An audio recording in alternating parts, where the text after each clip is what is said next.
Singer junior secret finals வர Sunday வந்துட்டு நடக்க இருக்குது. ஸோ இந்த வாரம் வந்துட்டு அதுக்கு ஒரு முன்னோட்டமா வந்துட்டு செட் ஃபைனல்ஸ் ரவுண்ட் வந்துட்டு சூப்பர் சிங்கர்ல இருந்து நடத்திருந்தாங்க. ஸோ இதுல இருந்தே வந்துட்டு நம்மளுடைய கண்டஸ்டன்ஸோட மார்க்ஸ் எல்லாம் வந்துட்டு ஆட் ஆயிட்டு இருக்குது. ஸோ நம்மளுடைய கண்டஸ்டன்ஸ் வந்துட்டு இந்த ரவுண்ட்ல வந்துட்டு ரெண்டு பெர்ஃபார்மன்ஸ் கொடுத்திருந்தாங்க. ஒன்னு டூயட் பெர்ஃபார்மன்ஸும், இன்னொன்னு வந்துட்டு சோலோ பெர்ஃபார்மன்ஸும். ஸோ இதுல நம்மளுடைய கியூட்டஸ்ட் சிங்கர் அகானா வந்துட்டு ரித்திக் கூட சேர்ந்து ஒரு கண்ணுக்கு மையழகு அப்படிங்கிற பாடலை வந்துட்டு பாடியிருந்தாங்க. சோ இது வந்துட்டு முன்னோக்கூட்டியே வந்துட்டு அறிவிக்கப்பட்டதுதான். சோ அகரா குட்டி ரித்திக் கூட பாட போறாங்க அப்படின்னு அந்த ஒரு நியூஸ் வந்துட்டு நம்ம அகரா குட்டிக்கு போனதும் நம்ம அகரா குட்டி ரொம்பவே தேங்கி அழுதாங்களாம். சோ அது எதுக்கு அப்படின்னு நம்மளுடைய சூப்பர் சிங்கர் மேடையில வச்சு நம்ம பிரியங்கா அண்ட் மாகாப்பா கேட்க நம்ம அகரா குட்டியோட பதில் என்ன அப்படிங்கறத நீங்களே பாருங்க. சோ அகரா குட்டி என்ன சொல்றாங்க அப்படின்னா, ரித்திக் அண்ணா வந்துட்டு ரொம்ப நல்லா பாடுவான்.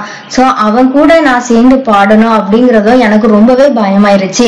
ஏன்னா நான் எதனா மிஸ்டேக் பண்ணேன் அப்படின்னா அது வந்துட்டு ரித்திக் அண்ணாவோட பெர்ஃபார்மன்ஸே சேர்த்து ஸ்பாயில்ட் ஆயிருமோ அப்படின்னு தான் எனக்கு ரொம்ப பயமா இருந்துச்சு. அதனாலதான் நான் ரொம்ப அழுதேன் அப்படின்னு நம்ம அகனா குட்டி ரொம்பவே கியூட்டா சொல்லியிருந்தாங்க.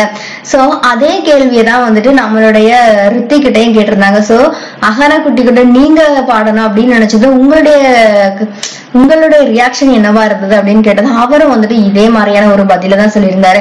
அகரா குட்டி வந்துட்டு ரொம்பவே அருமையா பெர்ஃபார்மன்ஸ் பண்ணுவா. பெர்ஃபார்மன்ஸ் மீன்ஸ் அந்த எக்ஸ்பிரஷனோட கூடிய அந்த ஒரு சிங்கிங். சோ அது வந்துட்டு எனக்கு சுத்தமா வரவே வராது. சோ அதனால என்னால அகனாவோட பெர்ஃபார்மன்ஸ் வந்துட்டு ஸ்பாயில் ஆயிடுமோ அப்படின்னு நான் ரொம்ப பயந்தேன் அப்படின்னு சொல்லி நம்ம சோ இந்த மாதிரியா இவங்க ரெண்டு பேருடைய ஒரு இது வச்சு எல்லாமே நல்லாவே தெரியுது.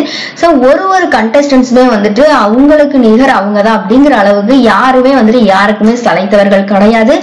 எல்லார்கிட்டயுமே வந்துட்டு ஒரு திறமை வந்துட்டு கண்டிப்பா இருக்குது. சோ இந்த திறமை நமக்கு இல்லையே அப்படின்னு ஃபீல் பண்ற மத்த கண்டஸ்டன்ஸுமே வந்துட்டு உண்டு. அந்த மாதிரியா 6 ஃபைனலிஸ்டுமே வந்துட்டு ஏதாவது ஒரு திறமையில வந்துட்டு அவ்வளவு ஒரு பெர்ஃபெக்டா இருக்கிறாங்க.